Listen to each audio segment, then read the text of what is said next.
Hello and welcome to Finch's Film Club podcast. This is a podcast where we talk all things film and television and learn some interesting things about our favourite films and TV shows. I'm Rebecca Finch and my guest today is Olivia Hart. I'm Olivia. She's Olivia. If you like, me. I don't know. If you've watched my YouTube videos before, you'll know who this one is. Yeah, I'm the funny one. She's a funny one. Of course she is. The stupid one. Yeah. Well, today's episode is a movie focus episode, which means that we focus on one particular movie and discuss it and learn lots of new things about it. And today's movie, what is it, Olivia? Top Gun. Top Gun. The 1986 one, specifically. Yeah, specifically. Not the sequel. Of course, it goes without saying that there will be spoilers for Top Gun if you haven't seen it. And we may be mentioning the sequel, but we haven't gone into detail about that. So if we do mention it, because Olivia hasn't seen it, I haven't watched I will try very much. I've seen clips though. So yeah, I'll try very much to not spoil it though. The volleyball dancing of Miles Teller. Miles Teller. Yes, that specifically that scene. Can you tell that that's Goose's son? They look exactly the same. Did you not know? I do not. I didn't know that. What is he, Bradley Bradshaw? Yeah. That's... I didn't know that. Yeah. Spoiler alert. Spoiler alert. Well, it's not really, because the whole film's about him. Oh. That's crazy. Oh, man. Anyway. Okay. So, as you can tell, Olivia's just watched this movie, just now. So we are ready to go. Hopefully you remember it. Yep. If you don't remember any of it, then what the hell? That's a problem. So what is your favourite film? Let's just learn things about you for people that don't know who you are. Most people do, because obviously you're Olivia Hart. I don't know. I don't really have a favourite film. Obviously, I'm a huge fan of Harry Potter, if you didn't know.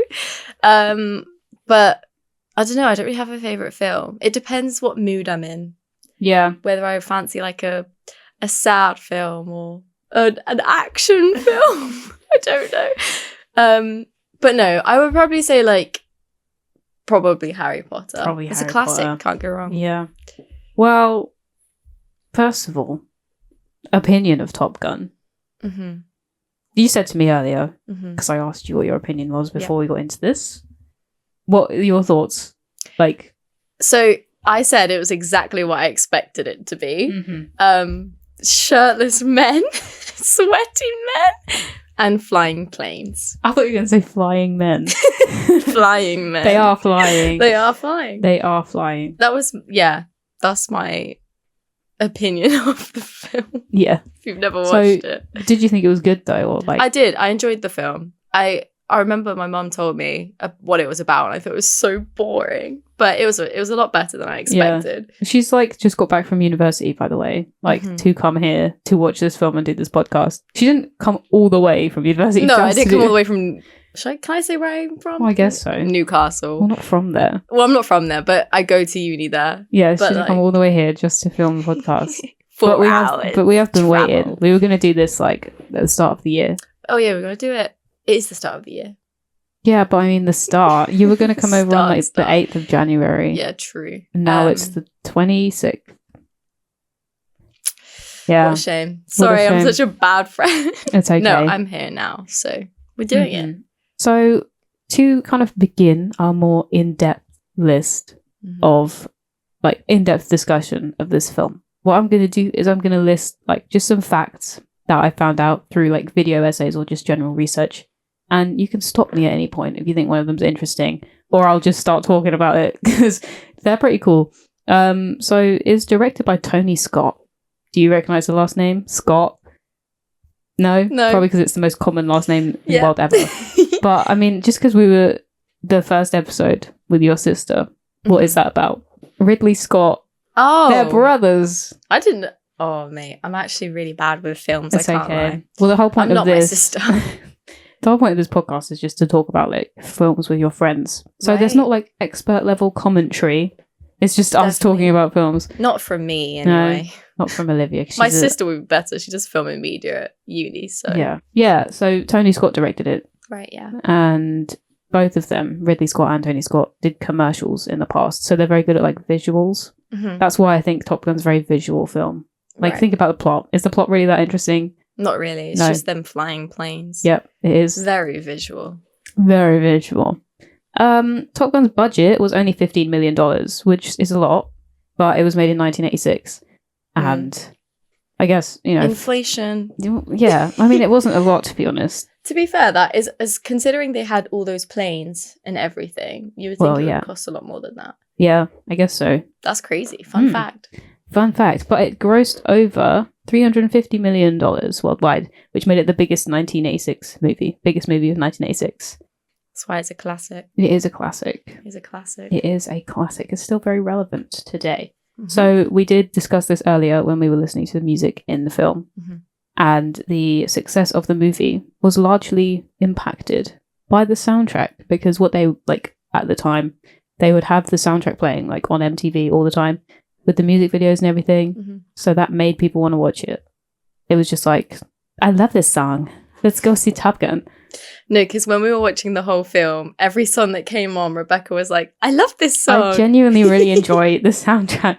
I mean, I like soundtracks of movies are, like, very important, especially when they do it right. And I think Top Gun did it right, because Harold Faltermeyer, the guy who you picked out, she was just naming people that she liked their names in the credits. Well, Harold Faltermeyer is a German composer, and his score, you don't get to hear much of it because obviously the jet engines are really loud. So you don't really hear much. But yeah, he was like the only one who did the score, because they went through loads of submissions. If it didn't like hit in the first 5 seconds of the song, they would move on to the next one. So Harold Faltermeyer watched the movie and like read the plot or whatever, and was like, oh my god, I have a song. And then they liked it. And same thing with Danger Zone. Oh yeah. Yeah, by Kenny Loggins. It was going to be by, who else? REO Speedwagon, who sings, and I can't fight this feeling anymore. I wasn't going to sing that, but I did. Top vocals. Thank there. you. What was the other one? There was someone else. Don't know. Toto, who sing Africa. Yeah. I know now. Remembered. It was supposed to be them. Right. But they did not, because there was some sort of dispute. And also REO Speedwagon were upset that they couldn't have their own input on what music was going into the film. Yeah. So they were like, oh, guess we're not being in the film anymore. I'm also wearing a Top Gun shirt, but it's too late now. I am wearing a Top Gun shirt. I feel like it's necessary that you know that. It is necessary. Well, not taking it's all right. It's quite cold. Yeah. Not cold. It's a bit chilly. I mean, it's winter, guys. Winter. You might be watching this in July. It's winter right now. It probably won't be posted until like summer. I'll show you when I'm done, because I know you love to see all of the I like to see the behind the scenes and everything. My dad told me that Harold Faltermeyer used to live where I'm from, which is such an interesting... Why would you live there? A lot of celebrities just live there, and I think it's weird. Really? Yeah. Well, I mean, the cast of EastEnders all lives there. Like, my dad's seen so many of them. I love the cast of the EastEnders. Yeah. Actually, my mum and Evie have proper got into EastEnders. I watch it every night. Spoiler alert, Danny Dyer dies. Well, yeah, that happened on Christmas. Yeah, I know. Well, I don't know. They may not have watched it. We watched it at Christmas. Danny Dyer died. Danny Dyer. He didn't even get a Julius theme. No. Do you know what that is? Didn't think so. The critics of this film gave it like mixed reviews, I suppose. I think they said that it had a weak plot, which I guess is true, because you know what, like when they're on the land, what happens? Do you know what I mean? They're just like flying around is the main point. But what are they doing when they're not in a plane? When they're not in a plane, they are, well, Tom, what's his face? Pete Mitchell is with Charlie. He's with Charlie. That's literally all he does in his free time. And volleyball. In jeans, maybe point out. Sweaty, shirtless. So yeah. Yeah. Exactly what I covered said about in sand. They also said that it had a weak love story. To be fair, I can kind of see that. Yeah. Like, they just went... Do you know what I mean? Yeah. There was no, like, build-up. It was just, like, straight away. They just, like, I've fallen for you. That is true. I mean, I don't know. Yeah. Well, they kept being like, oh, well, he's in love with his instructor. Well, yeah, but why is he in love? They met yesterday. Like, doesn't he just like her? Like... Yeah, true. So, I don't know. Just... Love at first sight. I guess so. Love at first... You've lost that love and feeling. Love at first song which is very cringe part of the film. Olivia was watching that with her hands over her eyes. I was watching you. It was so bad. I saw him pick up the mic and I was like, oh, he better not be doing what I think he's going to do. Started serenading her. And then everyone joined in. Literally everyone around was just singing to this poor girl. Who is the instructor. And they didn't know at the time. So he was very embarrassed the next day. But also, Charlie's character, the critics, I think, said that she's too much of a sensible woman to like him. Like, why would she like fall in love with him? I agree. When she's such a sensible like teacher person. So, I mean, despite the like negative parts of the reviews, they said that they loved the action sequences. Yeah, I agree with that. Yeah. It was very like action packed. If you like action, you will like Top Gun. If you like more like visual films, then you will enjoy Top Gun, because it is just a lot of like flying and fighting and shooting and stuff like that. Which is what, I mean, it's good though, because I don't know, it just felt, I don't know about like tension building in this one, but I liked it in the sequel. Had very good tension building. Could feel it in my bones. But like it also keeps your attention. Like you don't get bored because it's just, I mean, you don't have to pay attention because exactly. I mean, what are they talking about? There isn't really a plot, so if you want to keep it on in the background, you can. You can if you don't need to follow along. Yeah, because they don't specify who the enemy is. They don't specifically work towards being the enemy. Yeah, they're just training and seeing who's the best. And then suddenly they're in a mission at the end of the film. Yeah. Convenient timing for them. Yeah. They also thought it was like a, what's it called? Propaganda for the Navy. It was literally just like a Navy recruitment film. I mean, they used to have, in some theatres, they had Navy recruitment booths. How weird is that for like American patriots? Obviously, they didn't have it in the UK because, I don't know, we're not American. So we're not American. But, I mean, the recruitment for naval aviators, according to the Navy, went up by 500% after Top Gun. Yeah. But I feel like that's really bad because the film is just not, I mean, I'm not going to say it's not accurate, but it's definitely glamorized. Yeah, I mean, they're kind of making it look like, yes, really war. Easy. Let's go to war. Really fun, not dangerous at all. And someone, I think, died during filming. Really? Yeah. I don't know if it was filming for... Goose. No. Spoiler alert. Goose. No, not Goose. What am I saying? Yeah, someone died. Goose. One of the stunt guys who was meant to do like a plane trick or something, he lost control and this plane was like spinning out. Oh my God. Then he was like the last thing they heard from him was like, oh, I'm like stuck or something, or like, this is really not good, something like that. Oh my God. His name was like Art Skull or something. Not Art School, Art Scholl. I don't know how to pronounce it. I apologize to him. But his he went like lost out in the sea. Oh my God. They never found him or his plane. Oh my God. I know. So fun dangerous. fact. And that was just a stunt plane. So you know, there was nothing shooting at him. Speaking of flying planes, Tom Cruise can fly a plane. He just gets, I know. I think it's so funny that he just gets all the licenses for every vehicle ever. Which is ridiculous. I also love that he just goes skydiving whenever. Does he? Is that just a thing that he does? I remember seeing that. I don't know if it's true, but I remember seeing that online, and it's just he always goes skydiving. I'm pretty sure he took like Kevin Hart or one of those like comedians. They went skydiving together because he was like, "Yeah, I have a plane, and I just do this in my free time." But he got his pilot's license in 1994 because he was inspired by Top Gun to do that. I just think that's crazy. Tom Cruise could just be like, I feel like flying a plane today.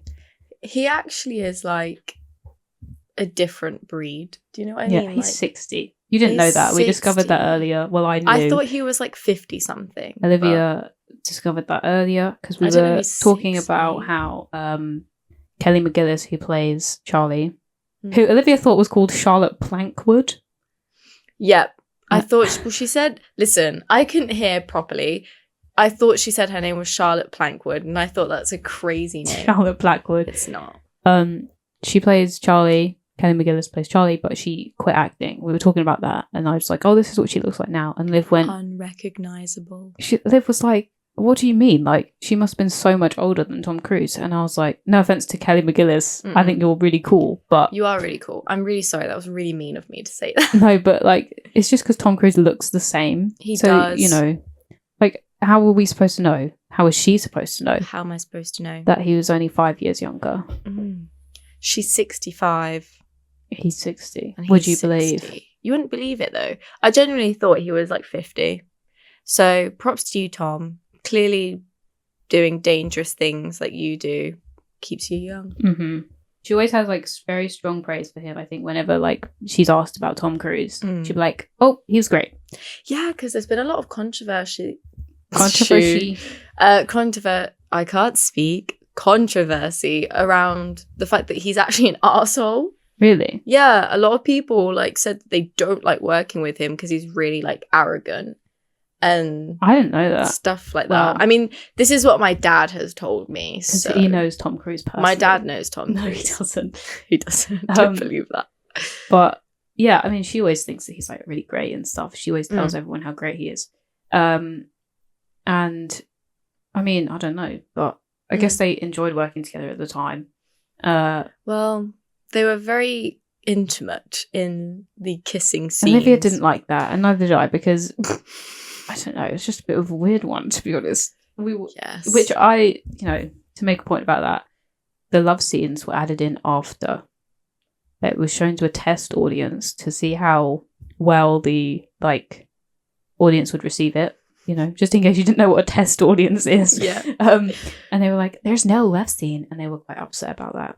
I actually love what audiences want to see. Like, they want to see sex. Yeah. Like, it's so, like... It was... I mean, fair enough. I mean, no, because...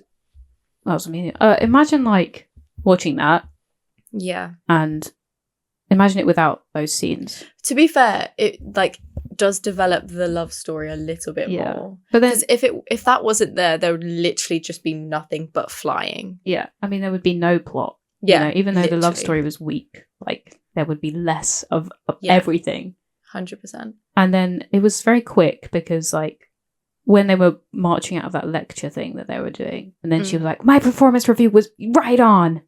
Don't want them to see that I've fallen for you, Maverick." I was like, how did that just happen? What do you mean that happened in 2 seconds? Of the blue. She was genuinely chasing him down the road in her funny. little wee that was car. Literally so funny. It was so odd. And then it's like, "Oh, I've fallen for you," and we're like, "What?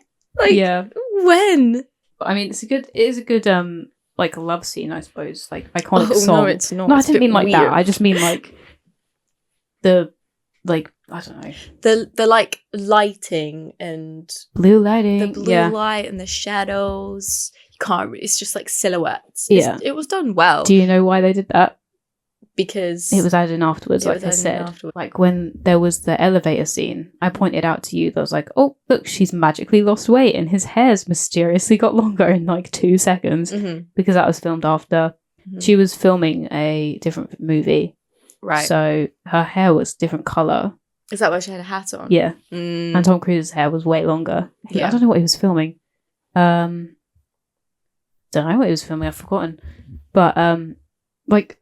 It was just weird, like looking back on that, knowing that it was filmed afterwards. Like you could tell if you know, it wasn't seamless, but it was all right, I suppose. And that's why they did it in dark lighting. Cause, yeah. If you didn't know, like you wouldn't be able to tell. Now you can, if unless you watch you like again. Properly analyze the films. Yeah, but I mean, I did think they looked different the first time I saw it, but I didn't think it was a huge deal. I also noticed a lot more. When we were watching the action sequences, when they were like fighting at the end of the movie. By the way, I always say this. I always forget to say this in the intro. We don't talk about this in chronological order, in case you didn't notice. We're just talking about things in the film. General things. So, like the end of the film, final like dog fighting scene or whatever it's called. Don't laugh at me. I'm using proper terminology. With Iceman and the Hollywood. 5 or 6 enemies. Yeah. There was only one real life missile shot.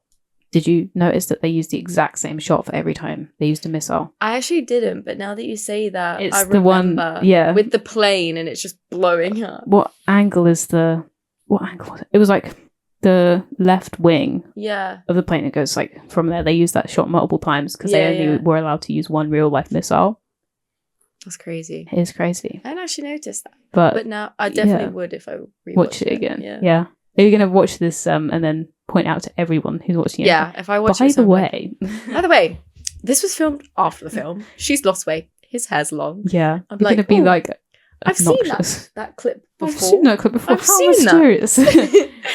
But they used miniatures as well for blowing up everything against the blue sky background. They weren't real planes, a lot of them. So, and then they obviously weren't in the actual plane.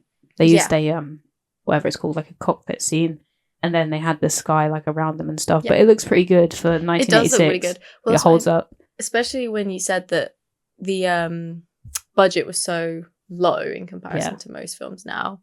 It looks really good. It doesn't look like it was made in the 80s. Yeah. What was that scene? Oh yeah, when Goose's body is being picked up by the Coast Guard. Oh yeah. The water in that. I don't know. It's really good. I can't tell if that's real or fake because I just don't know. I don't want to state anything that's wrong, but it does look like it was made like in the 2000s. I said, just like has a real like 2000s vibe to it. Yeah, no, it doesn't look like it was made. I mean, I've watched 80s films, and that didn't look like an 80s film. Yeah, but you know, it's a good film. It's a good film. Holds up for 1986. Yeah, which was a good year for films. Aliens came out. Did it? Yeah. I haven't watched that one widely regarded as the best sequel of all time by many people. But this is not what that is not what this podcast is about. So back to Top Gun. Oh, Olivia was really surprised by Goose's death. I did not expect it. All right. Such like a pointless death, by the way, because he, spoiler alert, died during like a training protocol. So it was literally no danger at all. It was so like dumb. If I died that way, I'd be so annoyed. Do you know what I mean? Well, yeah. I mean, do you think it was Maverick's fault? Like, I know that he was declared as like not at fault by the rest of the board or whatever, but do you think? I feel like in that moment he was a little bit too like move out the way so I can shoot this person. He was too like eager. Yeah, I mean he just wanted to get it done. I think, but at the same time, needed to be a little bit more patient. Yeah. It's a bit one, but yeah, it was just so out of the blue. Like I genuinely did not expect it, and I didn't think he was dead. I thought he was just really badly injured. She didn't realize until he was like being picked up by the helicopter. Yeah, she was like, "He's dead. He's dead." Yeah, I don't even know how did he die. He when he pulled the ejection handles, the what's it called, hatch, I suppose, the cover of the cockpit didn't lift up properly, so his chair hit the top and he broke his neck. Oh, that makes sense. Yeah. That's a bit sad. He had a wife and a kid who now I know is the person. His name's Rooster sequel. In the film. His call sign is Rooster. Like Goose. Like Goose. Not that Goose and Rooster have anything to do. But they're both like birds. Farm birds. No, I didn't know that. Fun fact. We also think it's funny that it's called Bradley Bradshaw. Yeah, Bradley Bradshaw is a crazy name. But I also think it's a Goose name. It's just, I feel like that fits him. Goose is such a cute man. We just love Goose. Goose forever. Justice for Goose. Justice for Goose. #Stan Goose. And his wife. I can't remember her name. She was nice. Played by Meg Ryan. I don't know her name. I've forgotten. I feel like literally have forgotten. I feel like it would be like Dottie. I don't think it is. Name. I don't think it is, but I feel like it fits. Yeah. No, that was crazy. I think you were in recovery for a little bit after that. I was. I was just watching you watch it because I just just trying to figure out what you were thinking, and then you're just staring at it, and you're like, yeah, it was. Where is he? Is he gonna tell? Is he gonna tell his wife? Like, yeah. No, I was a bit shocked. It's because I didn't expect it. But it added to the plot, I guess. Well, yeah. I mean, that's the thing with Tom Cruise films. You always see like. He's really good at something and he's like the best at what he does, and then he has like a problem and then maybe someone dies because of it, and then he's like, I know, I'm gonna be better next time. That's just every Tom Cruise film ever made summed up, basically. But I don't know, you also made the point that you didn't like his throwing Goose's dog tags into at the end of the film. So he was like fighting the enemies in this weird mission, and he looked at Goose's tags, was like, talk to me, Goose. right? And it helped him through it. And then in the film, he just chucked them away. Would you do that? No. No. At least give them to his wife or his child. I think he took them from the house as well, didn't he? He obviously didn't have them on him. He had like a box and just took some shit and left. He said like he hugged his wife and left. Pissed off. Yeah. Mate. Bloody ridiculous, isn't it? Not happy. A bit ridiculous. What did you think of Iceman? I feel like he was supposed to have like a character development of being like the arsehole, and then they suddenly become friends. Do you know what I mean? Yeah. Like enemies and then they're friends. I thought you were going to say enemies to lovers. They were. They were. No. I'm telling you. I mean, he was an alright character. Like, he won Top Gun. He got the trophy. Yeah. And then they became friends because they helped each other out. I think in the sequel, he's in the sequel. Is he? Are you going to watch the sequel? I haven't watched the sequel. I haven't watched the first one, so... No, I mean, are you going to watch I will now, yeah. Oh, okay. Yeah. Okay, well, he's in it, mm-hmm. and they're friends, obviously. It's been many years, so they do become friends eventually. But, you know, at the time, I guess you thought he was an arsehole. But also, he was just trying to do everything, like, by the book, I suppose. He was. I think he definitely deserved to win. Yeah. Because Maverick, no offense, he was a bit arrogant. He was a bit like, I'm the best. And he was a bit, what's the word? Reckless. Yeah.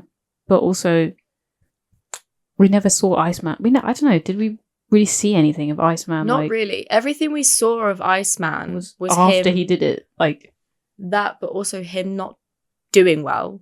Like, when Goose died, Iceman couldn't get the shot, so he had to like retreat or something. He had to move out the way, and then it was his jet stream or jet whatever whatever it's called. I can't remember what it's called. That then caused the engine to stall, and then they crashed. Yeah. So, bit of beef. Bit of beef there. I think Maverick's like very much respected by the older characters because they know what he's trying to do.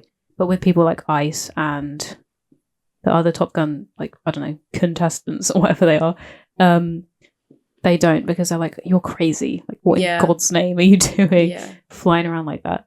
But I think their rivalry is necessary, but also it was kind of lacking. Was severely lacking. You couldn't even tell at the start. You were like, no, what's wrong with him? I thought that they were friends because they were like, you know, doing the classic like bro handshake, and we're like, oh yeah, well done. Like, it was just not done very well because you couldn't even see like any aggression between them. Yeah. It was just like, it was almost as if Iceman was helping him, being like, you need to be less aggressive. Yeah. It wasn't like, you're shit. You're Do you know what I mean? Yeah, it's just, you need to like calm down. In the words of Taylor Swift, you need to calm down. Oh yeah, the guy who wrote it, I don't know if he wrote it or if he just like signed off on the script. Jerry Bruckheimer, right?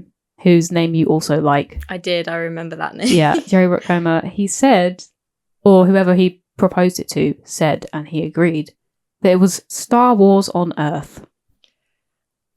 Is that true to you? You think that's a good statement? I can see where he's coming from, because at the end of the day, it is just people flying around shooting at each other. But I think, I mean, I can't really comment on Star Wars because I haven't really watched much of Star Wars. But then Star Wars has a plot. Yeah, exactly. From what I have watched, they actually have a plot and they actually have like an aim and like a mission.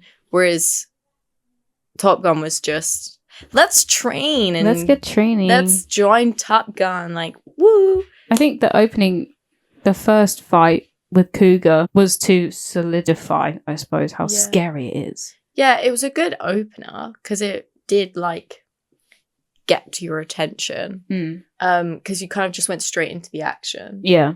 But then also it kind of pissed me off because I was like, what are you doing? Like, you're a bit pathetic. Because all it was, well, I suppose it was a little bit scary, actually. Well, it was, because it was like an enemy plane and was like locked onto him, going to shoot him. But afterwards, he was just cruising. He just was like, his co-pilot, is that what they're called? Yeah, I guess. I don't know. Was like, we need to go, we're going to run out of fuel. And he was just there like this.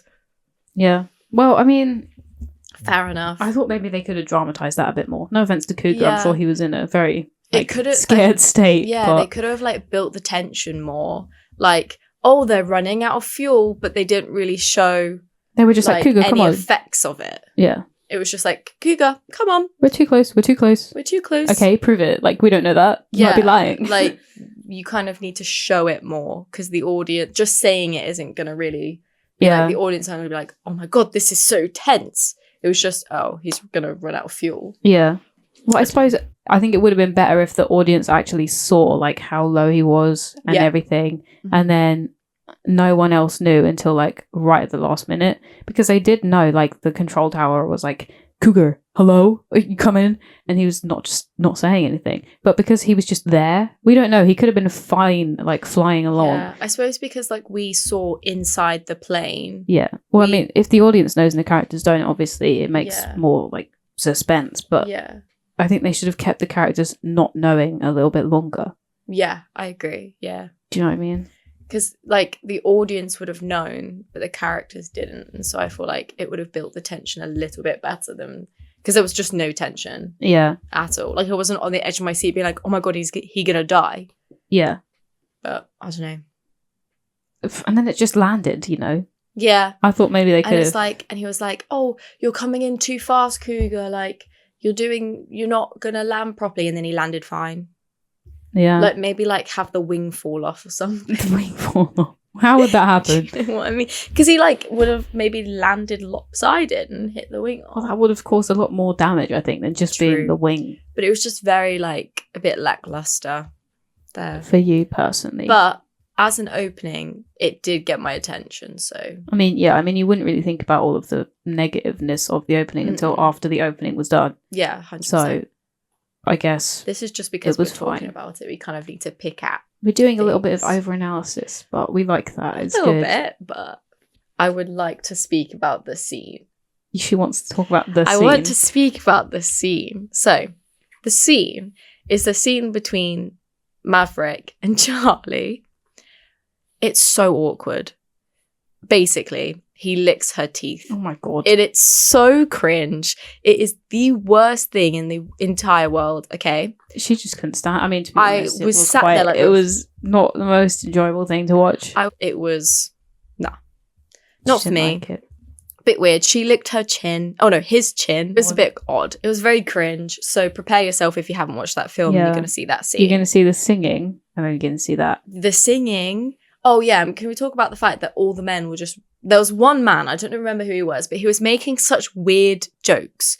He was like, oh, we're getting so close, I've got a hard on. Or something like this. Was that Hollywood? Like, probably Hollywood. I think it was Hollywood. But I was like, sorry. Who was Iceman's... like Strider or something. Slider. It might have been him. I think it was Slider. Maybe. That was saying all that. But yeah, he was saying such odd things, making odd comments. But you did not like that. Didn't appreciate. I mean, it's supposed to... Well, it's not supposed to be like ironic. It's Tony Scott saw a bunch of like, you know, men's magazines or whatever, where there's just like pictures of like shirtless men. It is saw one of those, and he was like, gonna base it off that artwork. It is 100% like the stereotypical man. Yeah. Ooh, I'm so fit and I'm sweaty and I'm gonna make sexual comments, like stuff like that. Why do you look taller than me? We can't have this. I'm sure. She's a small gal. Because I'm like sitting up, so then I look taller. Better posture than I have. It's mainly because this mic is in my face and I feel a bit like they need to see my face. They do. But, I mean, yeah, there was like, the critics were all saying that it's like a whole like, because of all the men, just like the looks they give each other and stuff. They have a thing for each other, probably. All of them. Iceman and Maverick. Iceman. Yeah. Yeah, Iceman and Maverick. They had better chemistry than Charlie and Maverick. That's so funny. They actually did. Watch the film and try and tell me otherwise. You can't. Try and tell you otherwise. Honestly. Did you think that the relationship was like realistic? I mean, we've already talked about how Charlie's character would be too sensible to be with him. I don't think so. Sorry, everyone in this area is being so loud. People are slamming doors. I'm sorry if you are hearing this. This is ridiculous. I don't think so. I don't think it's very realistic because also she was his instructor. That would just not be allowed. And I think if that was like, if it was real life, it genuinely would not be allowed. Like they would be like, this is a bit inappropriate. Yeah. She literally called him her student at one point. Yeah. Like, bit odd. I mean, just like, if you're going to say that he's your student, then you might as well, Yeah. you're very aware that it's a problem. I feel like on his part, fair enough, right? Because he's the student. He's the, like, lesser of the both. Do you know She's what I mean? in charge. So. She's in charge. She should know better, maybe. So no, I don't think it was a very realistic relationship, but I also think it was needed for the plot. Yeah. Because if it wasn't there, it would literally just be flying planes. Even if it is a weak relationship. Yeah. It would just be like people flying the planes and that's it. So I feel like it was needed, but it was a little bit unrealistic. Did you have a favourite part or a least favourite part, perhaps? Favorite part? She can't decide. She doesn't have one. Maybe when Goose is reunited with his wife and child. Oh, I knew you were going to say something about that. No, I really like that. Or when he was like playing the piano with his kids. I had a feeling you were going to say that because you audibly reacted. You're like, oh my God. It's a really cute scene. That's so cute. Least favorite, right. I think we've established it. Oh, she's got a couple. The singing scene. But specifically the karaoke one, right? At the beginning. The love scene, right? And also Goose dying. Didn't appreciate that. She wasn't a fan of that. She was a Goose fan. I genuinely was not expecting it because I said to Rebecca before he died, I really like Goose. Yeah. And then he died. Yeah. I mean, we established earlier, we were like, oh, he's so cute. We just love him. He's such a wholesome man. I can't believe Rebecca led me into that. Yeah, I know. Rebecca just led me with I didn't answer when Rebecca you asked. was like, yeah, he's my favourite too. Well, he must survive. Nope. No, well, I wasn't going to tell you. No, I know. Ruined the devastation. No spoilers. I had to let you feel that. It was bad. My opinion is that it's not got anything special, I suppose. It's a good film, but it's not special in a sense that it's like, I don't know. It is memorable. It's still relevant today, and it's still like a classic 80s film. When you think of the 80s movies, like Top Gun is there because it was just like really good in terms of like sales and stuff and how well it did. But I don't know if it's special. It's not got something to it that's like... I have a question. What's your question?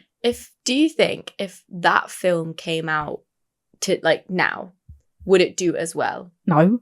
I mean, Top Gun Maverick, but that's because it was a sequel and everyone knows Top Gun.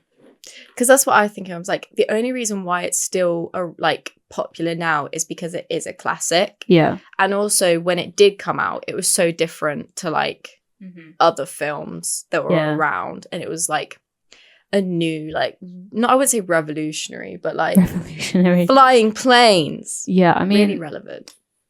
I think that, I don't know what it's actually rated, to be fair, but I feel like if it came out now, 3 stars at best.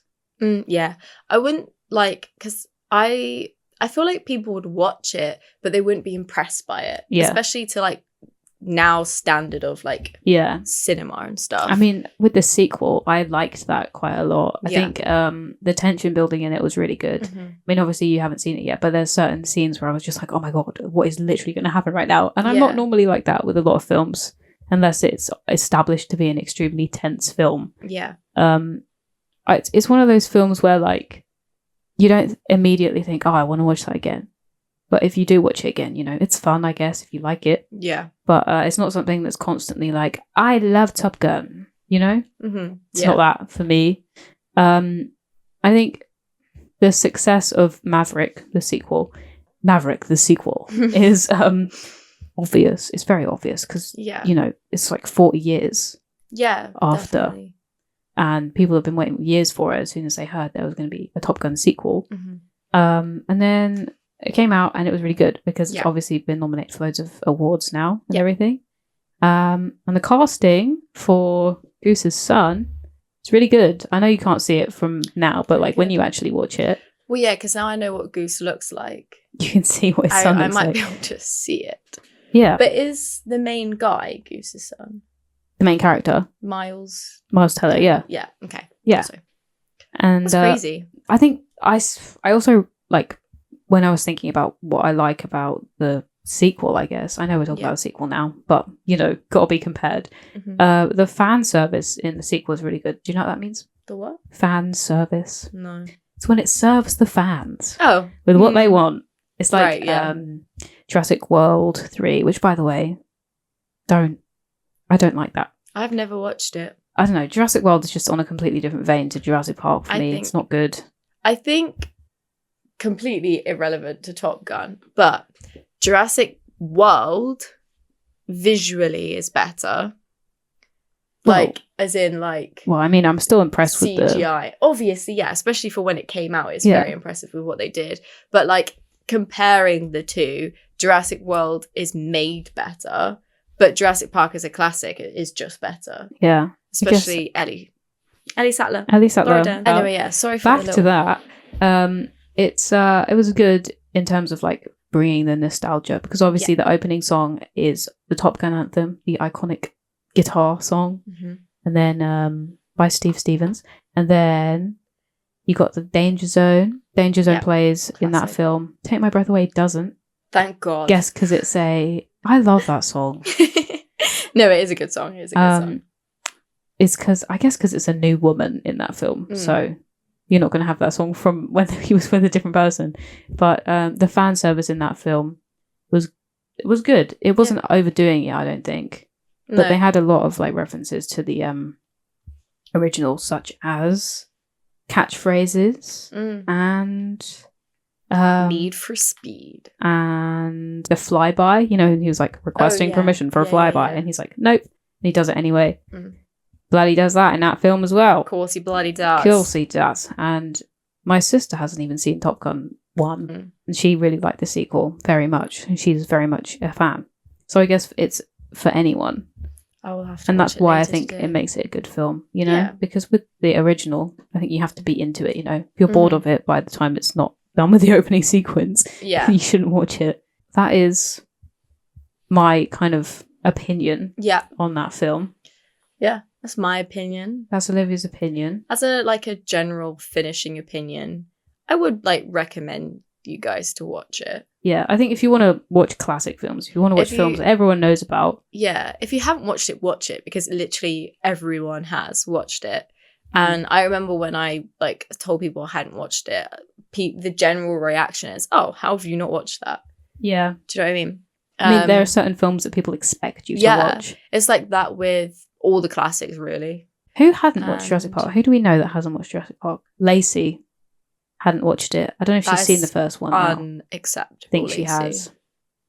But I don't know what other films you would class. I mean, I'm not the film person. Yeah, I am. Any of Breakfast Club, when people always make the point of oh, have you seen Breakfast Club? When you first start watching more adult films when you're in school, I think you're expected to watch The Breakfast Club. Yeah.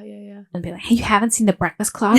And they act like they didn't watch it one day ago before they're just before making that point. Like Ghostbusters. That's a good Everyone's one. watched that. I don't know. But as a general recommendation, I would recommend it. Mainly because it's a classic. Would you give it a star rating at all? Probably 3 stars. But I said 3 for modern Top Gun. Really? Not Top Gun Maverick. I mean, if they were to make Top Gun 1 today. Yeah. No. If it was made today, a 3. I would probably give it a 4 just because it is a classic. Wait, what am I rating out of? 5 stars. 5 stars. Okay, I thought so. Because it's such a classic and everyone knows it and it had such an impact on people, 4. But as a film, 3, because there isn't a plot. It's just them flying around. That is a brilliant point. But bringing it back to that, there isn't a plot. But it's still an enjoyable film. If you're not a film master, you don't analyze films, you're not going to be oh, there's no plot because it's a film. You're just going to watch it. Just going to watch it, yeah. Enjoy it. But if you are a film critic and you watch a lot of films, you may notice that. I don't know. You may notice that. But in general, I thought it was an all right film. I enjoyed it. And I didn't get bored, so... Well, I'm glad you did, because, I've wanted you to watch that for a while. Yeah, I put it off. So many people have asked me if they wanted to watch Top Gun. She said no, because she knew that we had to watch it together. Even to my mum. Even to your mum. Shout out to your mum. Shout out to Mel. But yeah, no, I'm I glad enjoyed you it. enjoyed it. Yeah. And I hope you enjoyed this episode, by the way. So thank you very much for joining us today on this episode of Finch's Film Club podcast. Any references or links to video essays or further research will be somewhere associated with this podcast. And you can find it. Make sure you have a look at those if you want to learn a little bit more. Thank you to Olivia for being my wonderful guest today. Thank you for having me. Thank you for your insight. This incredible discussion. Valuable insight. I hope you had a good time. Mm-hmm. Well, I'm glad you did. Because I enjoyed it. It was fun. Good. Well, I mean, the setup is a bit different than normal. No, it's very, like, I feel very, like, professional. Yeah. Because most of the time, like, in our previous vlogs, it has just been like this. Yeah, we're just, like, holding a little camera, talking to no the camera. microphone. I love how confident we got with those eventually, because we were just sat in, like, the study room at school with the camera on. We used to be hiding. But then in the last one, we were just like, hi, guys. Hi, guys. Who wants to join in? Oh. And who wants to join in? We get everyone involved. Yeah, we That's would. the plan for this podcast. We're going to get as many people on here as possible. Seasons. Well, glad you had a good time. I hope did. you were entertained. I was. Yeah. Yes. Well, I hope you enjoyed listening or watching, whatever you are doing. And I enjoyed making this one. I look forward to making the next one. Hopefully you will be on it again. I will definitely be on it again. Maybe watching like E.T. or something. Yeah, because she hasn't watched that. I haven't watched That's it. another thing that we need to watch. We might do another like vocal episode on a movie. The movie being A.T. A.T.? Extraterrestrial. Horror movie, Extraterrestrial, where he's wielding an axe and murders people. Pitch that to Steven Spielberg and I'm sure he will make it. Right now. Yeah. Well, thank you again. And I'll see you next time. Ready? You can say goodbye? Goodbye.